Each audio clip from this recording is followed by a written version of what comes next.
morning mga kagubat at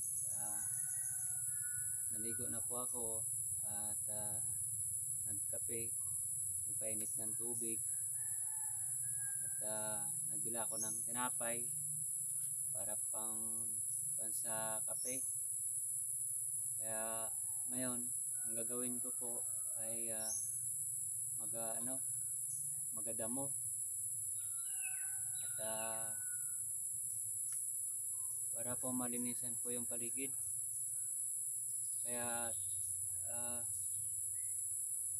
ipapakita ko po sa inyo yung aking paglilinis at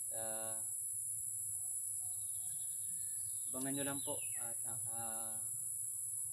pupunta po ako doon at ipapakita ko po sa inyo. Ito po mga kagubat at magdadamo-damo po muna ako ngayong umaga at papanood ko po sa inyo na ako'y nagdadamo at magasunog po at tignan nyo, panoorin nyo lang po kung ano po yung gagawin ko ngayong umaga at naligo na rin po ako at malamig ang tubig. Sige po.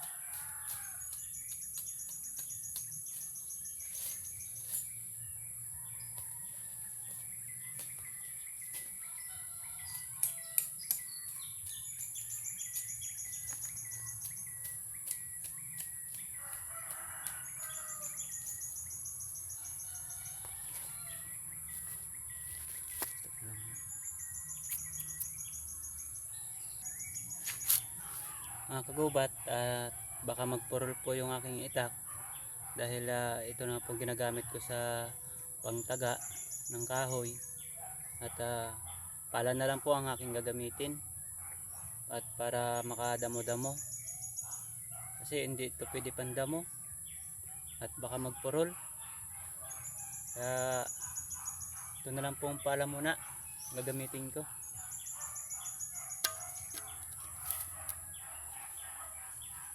Hindi po kagubat at tutuloy ko na.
Ito po mga kagubat, at binawas-bawasan ko lang po yung damo at para hindi makapal.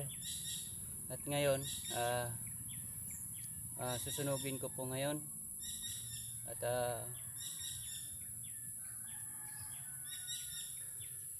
unti-untiin ko lang po at ang matira ay sasunod naman po. Saka ko lang po siya tatapusin. Itong harap lang po.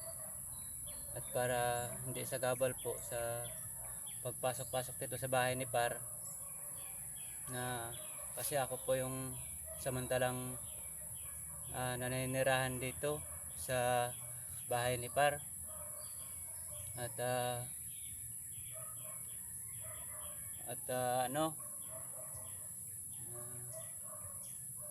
siyempre kailangan linis-linisan ko rin para po maganda rin pong tignan.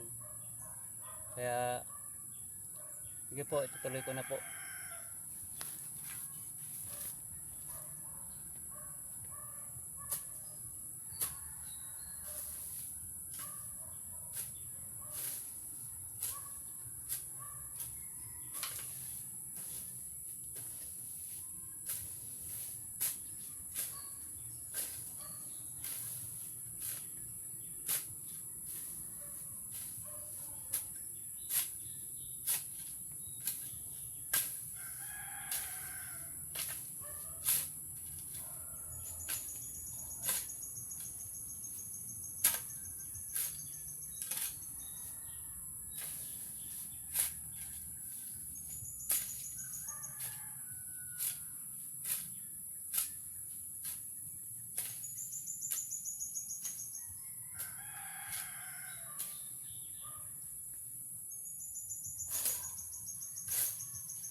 Ito mga kagubat, medyo okay na.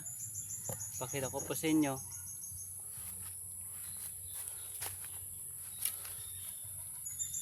Ito po ang nalinisan ko. At hello.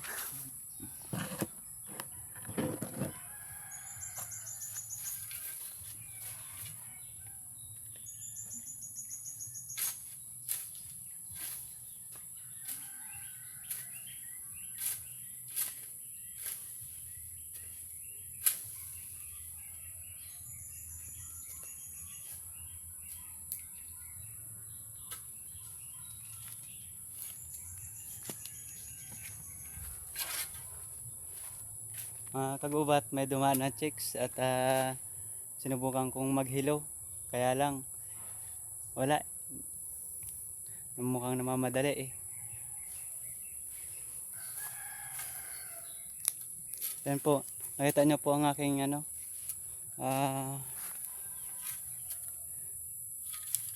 yan, nalinisan. Yan po, at magana pa po ako magasunog para may usok, para mga lamok ay mabawasan.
Dapat pala ito mga kagubat ay sudsud ang aking gagamitin. Pala na lang po muna ang ginamit ko dahil hindi pwede yung itak. Baka magpurol, masira yung talim. Kaya yun, ito muna. Tutuloy ko po muna. At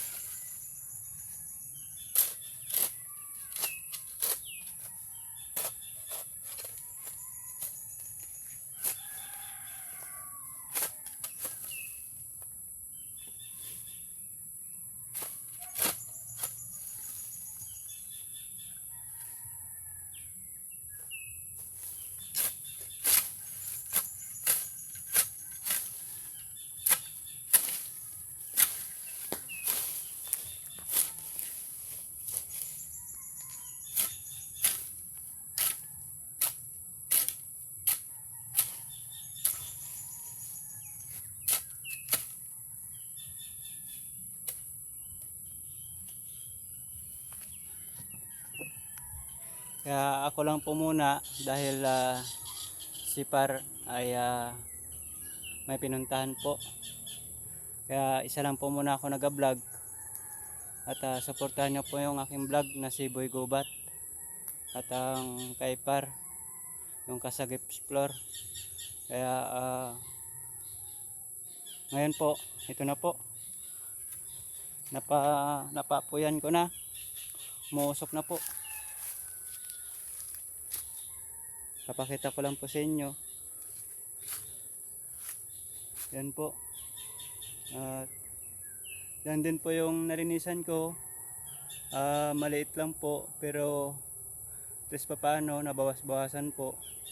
Ito pong bahay na ito na nakikita po ninyo ay ito po kay Par, yung pinatirahan sa akin samantala.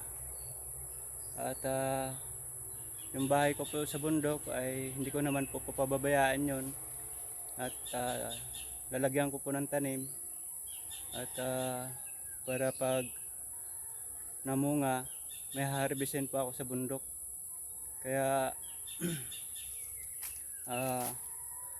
totoo po yung narinig nyo na tutulong po ako sa aking pamilya sa bundok. At pagkatapos nyo po akong suportahan sa aking mga pangangailangan sa bundok. At ngayon nakatanggap-tanggap na rin po ako ng inyong padala. At binibili ko po ng aking mga pangangailangan. At kung matapos ko po yung mabili ang aking mga pangangailangan at mapayos ko po yung motor ko, at doon na naman po kami sa lugar namin sa bundok. At tutulungan ko po ang mga ko po doon, kapatid. Kaya abangan nyo lang po at kung kailan po kami punta po doon ni Par sa amin. Kaya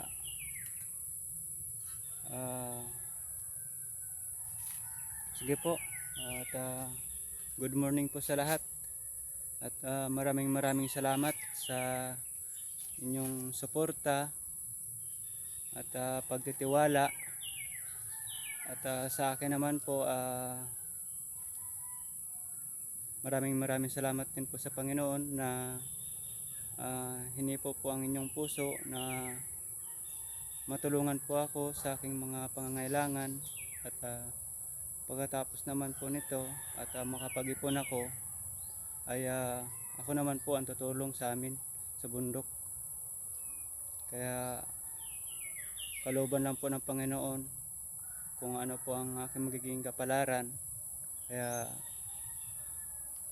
maraming salamat po sa Panginoon at sa inyo po, at God bless po.